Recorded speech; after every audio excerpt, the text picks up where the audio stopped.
पहले के लोग इंसानी जरूरत के नाते घर के बाहर जाते थे ना,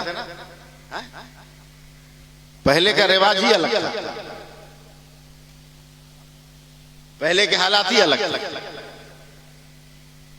हजरत हलीमा भी रात को निकली, मैं भी तकरीर नहीं कर रहा, आपका दिमाग बना रहा, बाहर निकली, इंसानी जरूरत ना थे, चांद को देखा इसे इसे हिल रहा, कुफर का माहौल था, एकदम पकड़ लिया गले, यारी बाप रे बाप, लगता है आसमान गिरने वाला है, बहुत बड़ी आफत आने वाली है, कयामत आने वाली है।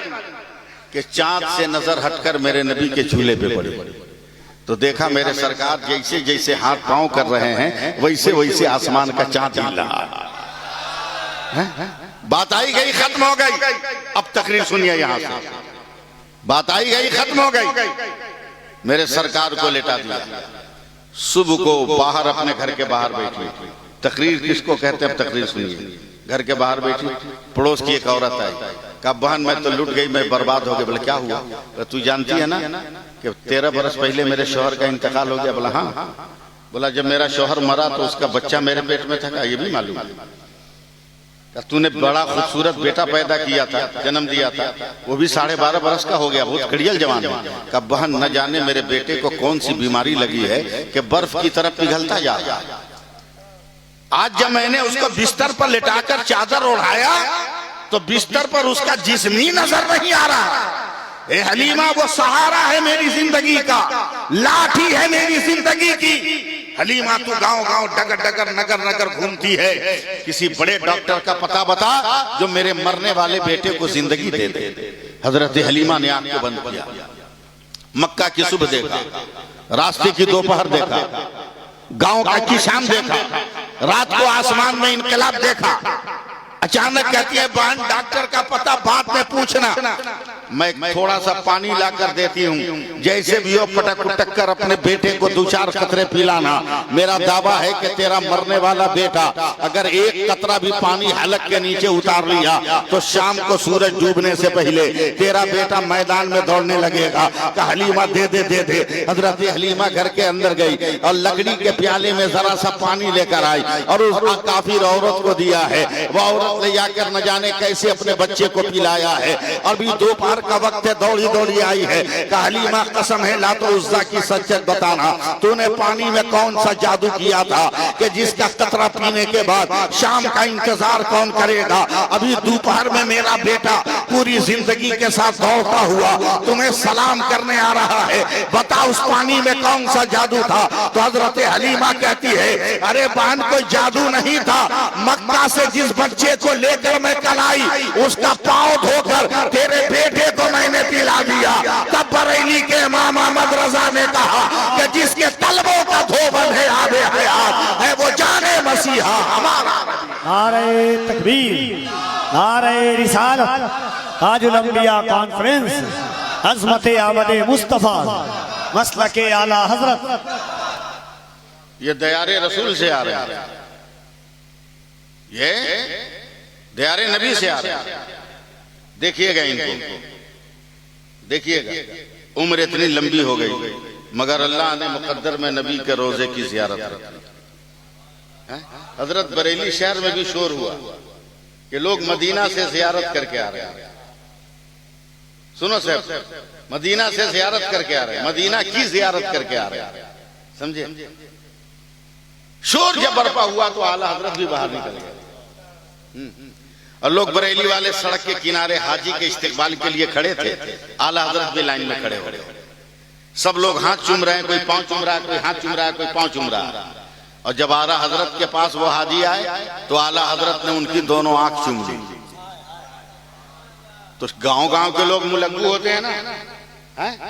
हाजी साहब ने कहा ओ मौली साहब, सब हाथ पांव चूमा, तू मेरी आंख क्यों चूमा, आंख क्यों चूमा। आला हजरत ने कहा भाई आपने इन आंखों से गुंबदे खजरा देखा है इसलिए मैंने आपकी आंखों का बोसा ले लिया।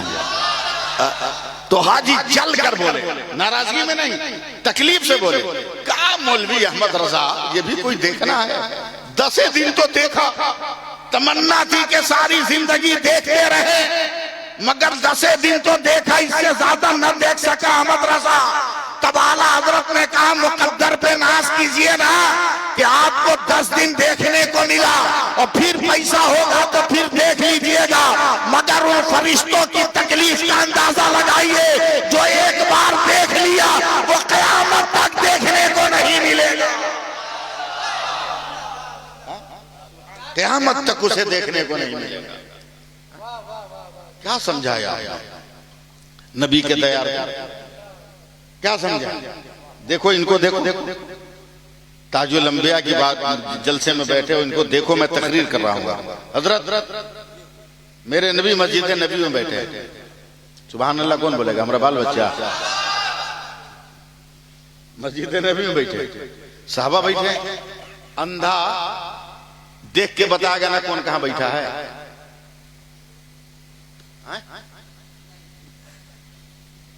10 आदमी कम से कम जी बोल दिया है। अंधा देखेगा, बोलो, अंधा पूछेगा ना कि फलाना कहां है? बोलो भाई, अंधा पूछेगा ना फलाना कहां? मगर देखना, ये अंधा मैं आपको समझाने के लिए कह रहा हूं, वरना बेहतर लफ्ज है नाबीना, बेहतर लफ्ज है नाबीना। ये पूछ नहीं रहे। मस्जिद नबी का दरवाजा दोनों हाथ से पकड़ा है, देखो मेरी तरफ, दरवाजा पकड़ा और पकड़ के लगे सूंघने। पीछे साहब ही देखा, अरे भाई क्या कर रहे हो? का सूंघ कर पता लगा रहा हूं कि मेरे सरकार कहां बैठे हैं। मोहब्बत से बोलिए, सूंघ के पता लगा रहा हूं कि मेरे सरकार कहां बैठे हैं। अबे ये भी तो इश्क चाहिए ना। हुजूर शेर बेशे अहले सुन्नत अल्लामा हशमत अली खान पीलीभीती रहमतुल्लाह अलैह अजमेर शरीफ गए और जन्नती दरवाजे से निकल रहे थे, एक वहां भी पकड़ लिया और पकड़ के लगा इनको सूंघने। हुजूर शेर बेशे अहले सुन्नत ने कहा, अबे क्या सूंघ रहा? बोला आप जन्नत के जन्नती दरवाजे से निकले हो ना, जन्नत की खुशबू सूंघ रहा हूं। कस के धक्का दे, जहन्नमी नाक लेके जन्नत की खुशबू सूंघने आए। मुझे जी लगा नबी ना देखेगा नहीं ना, पूछेगा, मगर ये क्या कर रहे हैं? सूंघ रहे हैं। जहां से खुशबू मिली चले गए, सुभान अल्लाह, चले गए और जाकर मेरी तरफ देख, उनको क्या देख रहे हैं? किसी को कहीं जाने भी नहीं दीजिएगा आप लोग।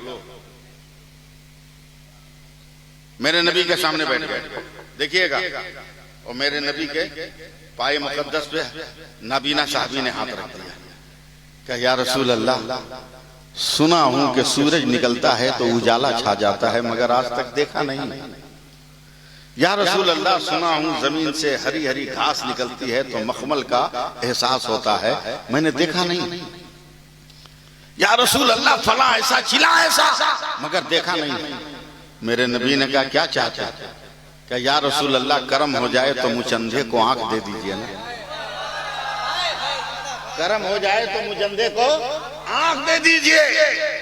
मेरे नबी ने ध्यान नहीं दिया, खामोश रहे।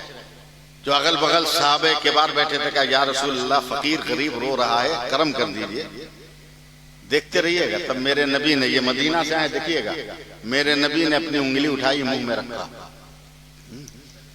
में रखा और सुरमा की सलाई की तरह दोनों उंगली में ऐसे घुमा दिया तो उनकी आंखें रोशन हो गई। अब यहां से सुनिए, जैसे ही आंखें रोशन हुई तो मामला फेस टू फेस था ना, आमने सामने पहली नजर जो पड़ी वो मेरे नबी के जलवे पर। फौरन आंख बंद कर लिया, क्या या रसूल अल्लाह, दुआ कीजिए कि मैं अंधा हो जाऊं, दुआ कीजिए कि मेरी आंखों की रोशनी चली जाए। नबी भी घबरा गए, साहबा ने घबरा कर कहा, अरे क्या कर रहे हो? नहीं तो चैन है, अंधे थे तो आंख के लिए रो रहे थे, अब आंख मिल गई तो क्या कर रहे हो? कहा या रसूल अल्लाह, अब मुझे आंख नहीं चाहिए। कहा क्यों नहीं चाहिए? कहा मैंने अपने बूढ़ों से सुना है कि इंसान जिस चीज को देखता है और देख के आंख बंद कर लेता है, जब तक आंख नहीं खोलता है उस चीज की तस्वीर उसके आंखों में रहती है। या रसूल अल्लाह, आज पहली बार तो मैंने सबसे पहले आपका चेहरा देखा है और किसी को देखने से पहले बंद कर लिया। अब कयामत तक आपका चेहरा मेरी आंखों में रहेगा और जब खुदा कयामत में पूछेगा, तेरा रोजा कहाँ है, तेरी नमाज कहाँ है, तेरी ज़कात कहाँ है, तेरा हज कहाँ है, तेरे फराइज कहाँ है, तेरे वाजिबात कहाँ है, तेरी खिदमत कहाँ है, तेरा किरदार कहाँ है, तेरा अखलाक कहाँ है, बता तेरी खिदमत कहाँ है। तो मैं आंखें खोल कर कहूंगा, ए परवरदिगार कुछ नहीं लाया, अपनी पुतलियों में तेरे रसूल का जलवा लेकर आया। अपनी आंखों में तेरे नबी का जलवा लेके आया हूं। सुभान अल्लाह। हाँ, आंखों में नबी का जलवा लेके आया। काश ये मिजाज हो जाए। हम लोग तो हुजूर मुजाहिद मिल्लत के दीवाने हैं ना, फिर भी सुभान अल्लाह नहीं बोल रहे। जिसका खाते हो कम से कम उसका तो गुन गाओ, सुभान अल्लाह कह दो। साहब जब सरकार हुजूर मुजाहिद मिल्लत को रियाज के जेल में कैद किया गया, कैद करके जब बाहर निकाला गया तो बदअकीदा जेलर, सऊदी वहाबी जेलर कहता है, हबीबुर रहमान तू नबी का रोजा देखने आया था, रियाज से मदीना कितनी दूर है देख लीजिएगा, समझे? मदीना देखने आया था ना, नबी का रोजा देख हमारा पावर, हमने तुमको नबी का रोजा नहीं देखने दिया। मुजाहिद मिल्लत के हाथों में हथकड़ियां, पैरों में बेड़ियां हैं, इतने जोश से घूमे हैं कि सब बजने लगे। क्या तेरी हिम्मत कि तू हबीबुर रहमान को नबी का रोजा देखने से रोक दे? तेरी हिम्मत कि तू रोक दे? बोला देख रोक दिया। कहां मदीना, कहां रियाज? मुजाहिद मिल्लत जलाल में आ गए, हाथ उठाया कि मैं तो देख रहा हूं, तुमको भी देखना है तो देख, वो गुंबदे खजरा है। अरे जोर से बोलो ना, जोर से बोलो ना। देखना है तो देख, वो गुंबदे खजरा है। और जब जेलर ने देखा, वाकई जब रोज़ा रसूल नजर आया तो कदमों पर गिर कर कहता है कि जब नबी का गुलाम ऐसा है तो नबियों का इमाम कैसा होगा। इसलिए लोगों, ताजुल अंबिया कॉन्फ्रेंस में बैठे हो तो कुछ सबक।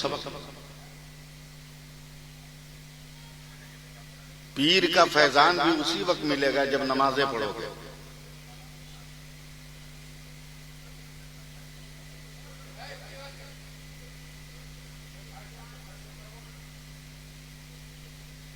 इनको बुला रहे हैं क्या?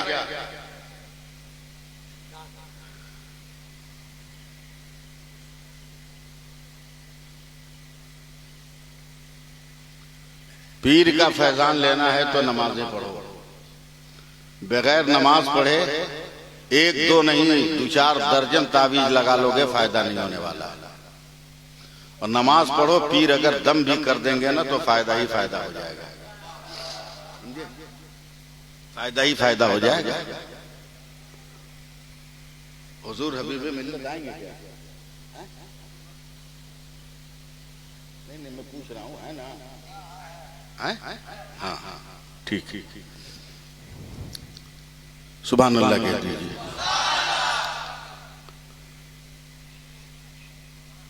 मुजाहिद मिल्लत का ये सदका है कि बंगाल भी आबाद है, उड़ीसा भी आबाद है, बंगाल भी आबाद है, उड़ीसा भी आबाद है। आज जो हम लोग में सुन्नियत बाकी है, हुजूर मुजाहिद मिल्लत की करामत है। हुजूर मुजाहिद मिल्लत किस आदमी का नाम था ये तो बाद में बताऊंगा। पहले याद रखिए, न मेरा नबी मुर्दा है न अल्लाह का वली मुर्दा है, सब जिंदा, सब जिंदा। एक बुजुर्ग हैं हजरत जलालुद्दीन रहमतुल्लाह अलैह,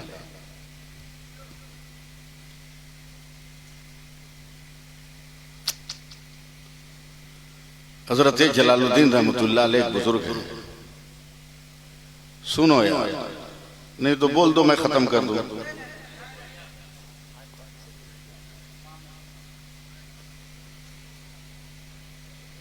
एक बुजुर्ग हैं हजरत जलालुद्दीन रहमतुल्लाह अलैह,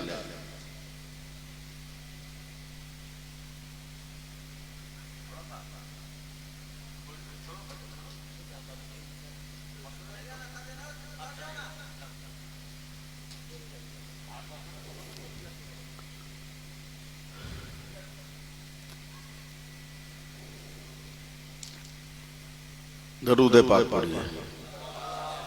सल्लल्लाहु अलैहि नबील उम्मी वालिही बारिक वसल्लम सल्लल्लाहु अलैहि वसल्लम सलातम व सलामन अलैका या रसूल अल्लाह सल्लल्लाहु अलैहि वसल्लम। हम लोगों की कोई गलती नहीं रहती है, बीच में रुकावट होती है, किसी और का जुर्म होता है।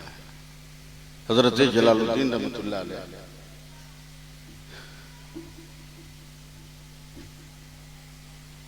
अपने गांव के एक चोर को बुलाया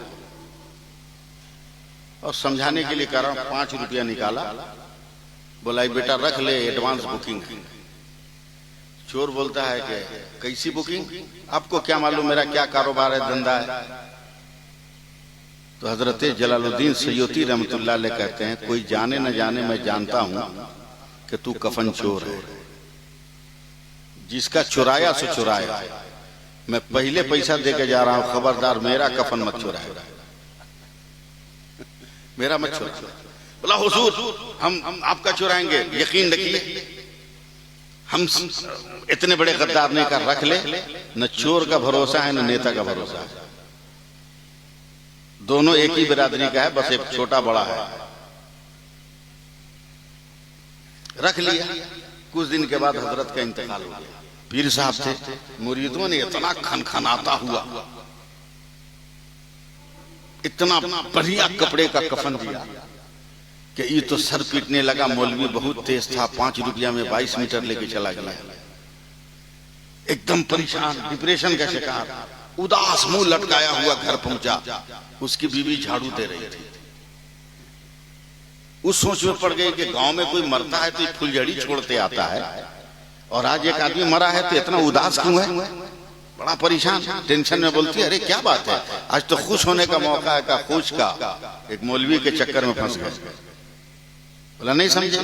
बोले इतना दिन पहले जो 5 रुपया ला के दिए थे ना, आज वही मौलवी मर गया। अब पैसा दे गया था एडवांस में, अब किस मुंह से जाए उसका कफन चुराने। तो बीवी झाड़ू फेंक के कहती है, एकदम बकलोल का बकलोले है का, क्या मतलब। बोला वो तो देने वाला बेवकूफ था जो तुमको दे के चला गया, मरने के बाद क्या पता कि किसको पैसा दिया था, जाओ जाके कफन भी लिया। तो बोलता है इसीलिए हम तुमको तलाक नहीं देते हैं, तुम्हारा दिमाग एकदम इमरजेंसी में काम करता है। दिन गुजार के रात को सन्नाटे में पहुंच गया कब्रिस्तान में, और कब्र को टारगेट करके जैसे ही हजरत जलालुद्दीन सैय्यदी रहमा की कब्र को खोद के कफन में हाथ लगाया, उठ के बैठ गए, चोर का हाथ पकड़ लिया। बोला एडवांस का हुआ। बोला हुजूर माफ कर दिए गलती, मैं कहता था ना चोर की बात का कोई भरोसा नहीं, जब पैसा दे के आया तो क्यों लेने आया। बोला हुजूर गलती हो गई, अब नहीं आएंगे।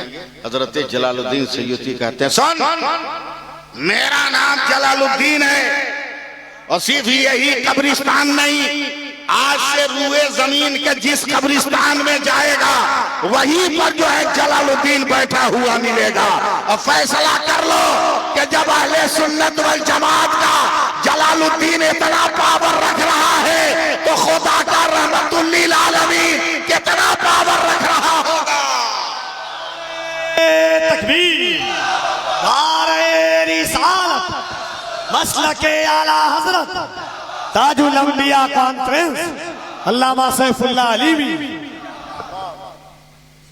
अपन अकीदा मजबूत करो, हम लोग ढुलमुल हो गए।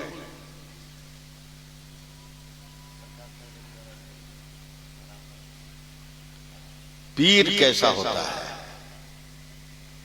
ये कोई मुजाहिद मिल्लत से पूछे। अब मुजाहिद मिल्लत तो अब्बासी सैयद थे ना, अब्बासी सैयद, अब्बासी सैयद, और अब्बास का लफ्ज मामूली नहीं है, अब्बास का लफ्ज मामूली नहीं है। अली की जुरात वाला, बे-72 की हिफाजत करने वाला, अली अल्लाह से दुआ मांगने वाला, सीन सारी कायनात को सीधा रास्ता दिखाने वाला, इस वजूद के मुरक्कब का नाम अब्बास है। इतना आसान नहीं। पीर किसको कहते हैं सुनो। आजकल हम लोगों को क्या है, अब तो गाड़ी घोड़ा सबके पास है भाई, गाड़ी घोड़ा सबके पास, जेंट्स तो जेंट्स, लेडीज के पास गाड़ी है। बाप ब्याह में दे दिया स्कूटी, शौहर से झगड़ा हो तो टेंशन मत लेना, स्टार्ट करना, वापस आ जाना। अब वो काहे शौहर की इज्जत करेगी। मेरा घर एक देहात में, गांव में, उस गांव में एक बुजुर्ग थे अल्लाह के वली, तेग अली शाह रहमतुल्लाह अलैह उनका नाम। मुरीद को कहीं किराया ना देना पड़े, वो एक घोड़ा खरीद के रखे और उस पर बैठ के जाते थे। सुनो, अच्छा इंसान, अच्छा मुसलमान कौन होता है, सुन लीजिएगा ना, हैं? हाँ, जरा मुंह से बोलिएगा। गए, हमारे लिए तो हल्दीराम की बर्फी चाहिए, काजू बर्फी, प्रभु जी की भुजिया चाहिए, मटन बिरयानी चाहिए, देसी चिकन चाहिए, समझे, कोल्ड ड्रिंक्स चाहिए, तरह तरह का सामान। मगर अल्लाह वाले आए हैं, बैल और गाय जहां बांधते हैं ना, उसी घर में अल्लाह के इस वली को मुरीद ने बैठाया। चारपाई पर, चारपाई समझते हैं ना, चारपाई पे बिछौना नहीं, बिस्तर नहीं, नंगी खटिया पर, नंगी चारपाई पे बैठाया। खाने के लिए नमक और लाल मिर्च की चटनी और मूंग के दाल के आटे की रोटी दिया, खुद खाया, मुरीदों को खिलाया। और फरमाते हैं फलाने, मैं इस घोड़ा पे बैठ के आया हूं, वो भी तो भूखा होगा, उसको भी खिलाओ। तो जिसके घर गए थे वो अपने बच्चे को धक्का मारा, देख जुगाड़ लगा। आधा घंटे के बाद एक मुरीद आया, कहा सरकार आपका घोड़ा तो बीमार हो गया। बोला क्यों? बोला रोम रोम से पानी निकल रहा, रो रहा, थर थर कांप रहा। सरकार सुरकाई हजरत सरकार तेग अली शाह रहमतुल्लाह अलैह ने पैर में जूता पहना, घोड़े के करीब गए तो मालिक को देखकर घोड़ा दोनों पैर पे खड़ा हो गया। इन्होंने गर्दन पे हाथ मारी, फेरी तो और ज्यादा हुमक हुमक के रोने लगा। तब हजरत सरकार तेग अली शाह रहमतुल्लाह अलैह ने आंखें बंद की, 2 मिनट के बाद खोला। बोला ए फला, यहाँ जो हरी हरी घास रखा है, अब घास का नाम लूंगा तो आप नहीं समझिएगा, बंगला में क्या कहते हैं हमको नहीं मालूम, समझे? ये नहीं, ये गेहूं मकई समझते हैं, गेहूं धान मकई, ये सब का पेड़ कहां से आया? तो जो अपना बेटा को भेजा था उसको बोला है कहां से लाया?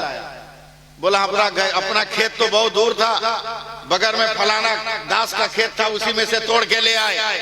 तब हजरत सरकार सुरकाई तेग अली शाह रहमतुल्लाह ने कलेजे पे हाथ मारा, कहा सुनो, मेरा नाम तेग अली है, मैं भी हलाल खाता हूँ और जिस जानवर पर बैठ जाता हूँ वो जानवर भी हलाल खाता है, हराम नहीं खा सकता।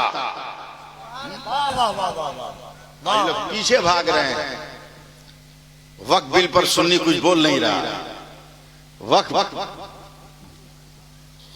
के मसले पर सुन्नी कुछ बोल नहीं रहा। सुन्नी बोलता नहीं है, सुन्नी काम करता है, सुन्नी काम करता है। तिलमिला वो रहे हैं जिनके हाथों से हुकूक छीने गए। हम तिलमिलाएंगे नहीं, हम कानून की लड़ाई लड़ेंगे, हम कानून की लड़ाई लड़ेंगे। अहले सुन्नत वल जमात की तरफ से बाज़ाब्ता कम से कम 156 वकील 10 तारीख को बैठ रहे हैं हम लोग, और बैठ कर डिसीजन लेंगे, समझे? और उसके बाद सुप्रीम कोर्ट में एक फरीक बनकर हम लोग लड़ के दिखाएंगे कि अपने हुकूक को कैसे लिया जाता है, लड़ के दिखाएंगे कि हुकूक कैसे लिए जाते हैं। हम वो नहीं है जो एक आंख से किसी और को देखे, दूसरी आंख से दूसरे को। हम देखते हैं, बराबर देखते हैं। हमारी मस्जिदों के दरवाजे पर मगरिब की नमाज के बाद कोई भी पानी लेकर आता है दम कराने, बच्चा लेकर, तो हम ये नहीं कहते वो हिंदू है दम नहीं करेंगे, वो ईसाई है दम नहीं करेंगे, बल्कि मस्जिद का नमाजी एक तरफ से सबको दम करता है, सबको दम करता है। वो लोग अक्ल के अंधे हैं जो कहते हैं 10 मिनट नमाज पढ़ोगे तो सड़क जाम हो जाएगी, और 12-12 घंटे उनके लोग सड़क जाम रखते हैं। उस वक्त दुम दुमा के ये बिल में घुसे रहते हैं, बिल में घुसे रहते हैं। अब ऐसे मौके पर 4 मिसरे मुझसे सुन लो, सुनाऊं तो पहले सुभान अल्लाह बोलो, याद आ गया वरना मैं सुनाता भी नहीं। किस तरह से उतरा था नशा, भूल गए क्या? देखिएगा तेवर, देखिएगा किस तरह से उतरा था नशा, भूल गए क्या? कुछ याद नहीं तुमको जरा, भूल गए क्या? जयपाल बहुत उड़ने की कोशिश में लगा था, क्या हाल खड़ाओं ने किया, भूल गए क्या? क्या हाल खड़ाओं ने किया, भूल गए क्या? इसलिए मैं आपको पैगाम दे रहा हूं, पीर साहब का हाथ चूमिए, अच्छी चीज है, मगर नमाज पढ़िए, नमाज पढ़िए। पीर साहब का हाथ आप चूमिए, समझे? मर्द चूमे, औरतें न चूमे, हराम। और यही मुजाहिद मिल्लत का नजरिया है। सुभान अल्लाह का, सरकार मुजाहिद मिल्लत का ही नजरिया। एक सुन्नत भी अगर छूट जाए क्या जानोगे आप? मैं पढ़ता था उस वक्त 1977-78 की ये बात होगी, मैं पढ़ता था। खाकी लुंगी, खाकी कुर्ता, खाकी सदरी, खाकी टोपी, समझे? बनारस के बगल में एक शहर है भदोही, अभी भी है। उस शहर का बहुत बड़ा सेठ शौकत अली हबीबी हुजूर मुजाहिद मिल्लत को दावत देता है कि सरकार एक नए बिजनेस का आगाज किया है, आप चलकर फातिहा पढ़ो, देखना पीर किसको कहते हैं। सरकार मुजाहिद मिल्लत जब चले तो हम लोग तो एकदम यंग थे उस वक्त, नई नई उमंग, नए नए जलवे थे। इतने बड़े वली का दीदार हो रहा था, कम बात है। जिस रिक्शा पे बैठ के जा रहे थे उस रिक्शा को ड्राइवर नहीं चला रहा था, हम लोग खेल रहे थे, दौड़ रहे थे साथ साथ। जानते हैं कहां ले गया शौकत अली?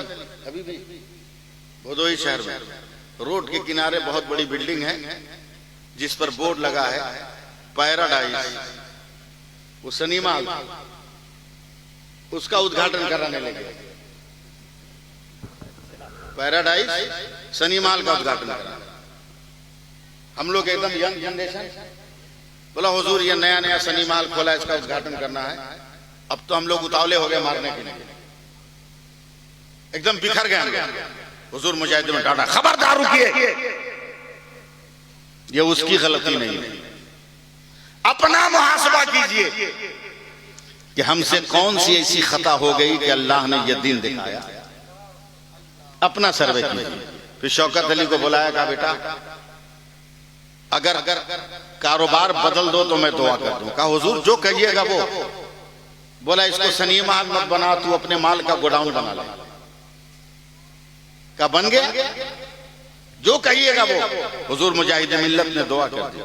पूरे वर्ल्ड में उससे बड़ा कालीन का कोई होलसेलर नहीं था एक जमाने में, पूरे वर्ल्ड में, पूरी दुनिया में उससे बड़ा कोई होलसेलर नहीं था कालीन का। ये मुजाहिद मिल्लत का की पाकीज़गी थी। क्यों? वो जानते थे कि नबी का किरदार किसको कहते हैं। यह मामूली बात है सैयद होना, मामूली बात है आले रसूल होना। लोग अपने आप को न समझे, न समझे, लोग अपने आप को न समझे, न समझे, मगर मामूली बात नहीं है। हजरत अनस रज़ियल्लाहु ताला अन्हु के घर एक मौके पे मेहमान आ गया। अपनी बेगम को कहा ये सहाबी वो सहाबिया का मेहमान आया, खाना बना दो। का बन जाएगा तो मैं आवाज दूंगी। सुनिए, खाना बन गया, आवाज दी, हजरत अनस गए, हजरत अनस गए, खाना लिया, चौंक गए। बोला बेगम आपने खाना दिया, दस्तरखान क्यों नहीं दिया? समझ रहे मेरी बात? खाना दिया, दस्तरखान क्यों नहीं दिया? बोला एक ही कपड़ा है दस्तरखान का जो इतना गंदा हो गया है शोरबा गिर गिर कर कि अरब की नफासत के खिलाफ है कि वो गंदा कपड़ा मेहमानों के सामने दिया जाए। मैं भी चल रहा हूं, अरब की नफासत के हवाले किया जाए, ये ख्याल गलत। इसलिए मैंने कपड़ा नहीं दिया, धोने के पर कपड़ा सूखेगा नहीं। का कौन कपड़ा है? का वही लाल वाला। हजरत ने खाना रखा, का रखो, का दस्तरखान ला, दस्तरखान का कपड़ा। देखा पूरा शोरबा में अटपट, चूल्हा जल रहा है का बहुत तेज आग। हजरत अनस गए और उस कपड़े के दस्तरखान को जलते चूल्हे में डाल दिया। घर की तमाम औरतें कांप गई। आज घर का जिम्मेदार जलाल में आ गया। गुस्से में इसने कपड़े को आग लगा दी, मगर उस कपड़े को आग में डालकर 10 मिनट तक हाथ बांध कर हजरत अनस खड़े रहे और 10 मिनट के बाद चिमटा लिया और कपड़े में लगाकर खूब आग में घुमा के झाड़ दिया तो पुराना कपड़ा नया हो गया, वो एकदम ताजा ताजा हो गया। घर के लोगों ने कहा अनस ये क्या हो गया? कहा ये क्या अचानक कपड़ा देखकर मुझको याद आया कि एक दिन मेरे सरकार ने मेरे घर खाना तनावुल फरमाया था और इसी दस्तरखान पर मैंने खाना खिलाया था। एक बर्तन से दूसरी बर्तन की तरफ जब मेरे सरकार के हाथ जाते थे ना तो कभी कभी इस कपड़े से हुजूर की उंगली मस हो जाती थी। और मेरा अकीदा है कि मेरे सरकार जिसको छू देंगे उसे आग जला नहीं सकती है। देखो आग में डालकर मैंने पुराने कपड़े को नया कर लिया। नारे तकबीर, नारे रिसालत, अज़मत मुस्तफा। यह है ताजुल औलिया की अजमत, यह है ताजुल औलिया की, ताजुल अंबिया की अजमत रिफात। इसलिए मैं आखिरी बात अर्ज कर रहा हूं, चूंकि शायर इस्लाम हजरत अहमदुल फत्ताह को भी आप लोग पकड़ के ले आए, उन्हें भी पढ़ना है। सैफ रजा को तो आप जितना सुनिए कम है, इसलिए कि वो आपके लिए सिर्फ शायर ही नहीं है बल्कि बहुत कुछ है।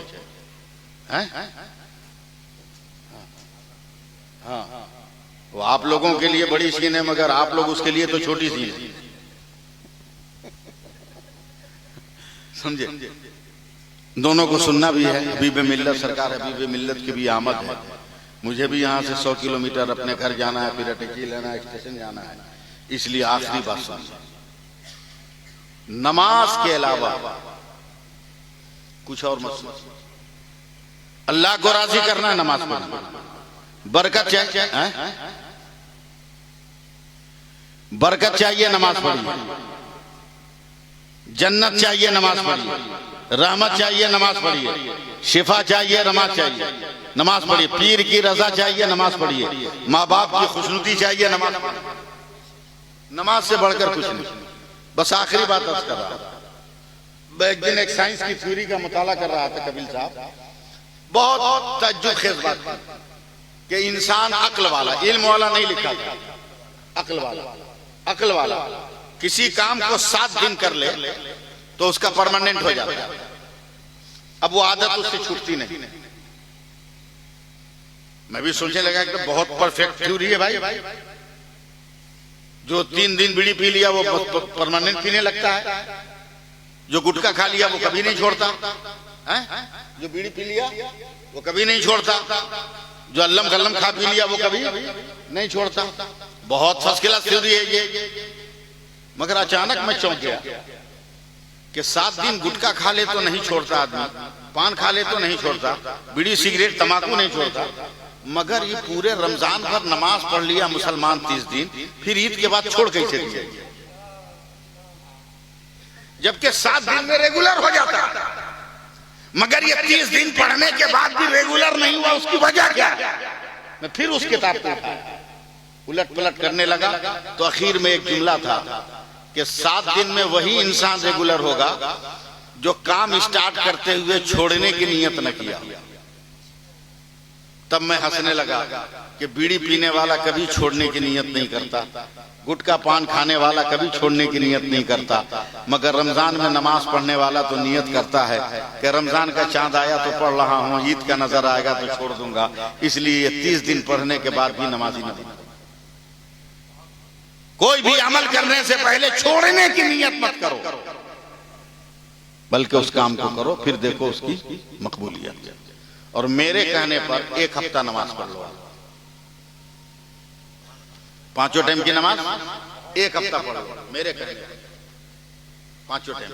मगर एक शर्त है, फजर की नमाज पढ़ना, जो दुआ मांगना मांगना, मगर एक दुआ जरूर मांगना, ए अल्लाह तेरा शुक्र है कि तूने मुझको फजर की नमाज पढ़ने की तौफीक दिया।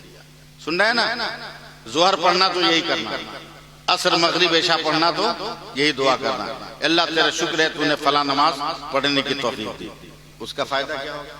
बुखारी शरीफ की हदीस पाक है, मेरे सरकार फरमाते हैं कि बंदा खुदा की जिस नेमत को पाकर अल्लाह का शुक्र अदा करता है, अल्लाह ताला उस नेमत को उसके मुकद्दर में परमानेंट कर देता है। तो जब नमाजें पढ़कर आप अल्लाह का शुक्र अदा कीजिएगा तो अल्लाह ताला नमाज की पाबंदी आपके मुकद्दर में अता फरमा देगा, आपके मुकद्दर में अता फरमा देगा और आप माला माला मांगेंगे। हुजूर सरकार हबीब मिल्लत कितनी मेहनत और मुशक्कत करके खानकाह हबीबिया को सजाया, कितनी मेहनत और मुशक्कत कर, जिंदगी के सारे अय्याम सफर में गुजार दिए।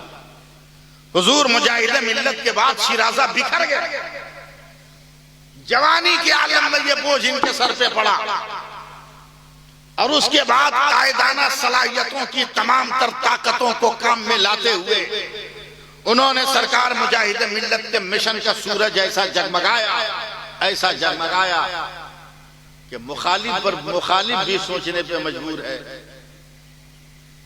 कि फैजाने हुजूर मुजाहिद मिल्लत अपने नवासे पर इतना बरस रहा है, इतना बरस रहा है कि अगर इसको उंगली दिखाएंगे तो कहीं मेरी उंगली न काट डाली जाए, इसलिए कि ये वो लहू है जिसके अंदर अब्बास का रंग छुपा हुआ है, अब्बासी रंग छुपा हुआ है।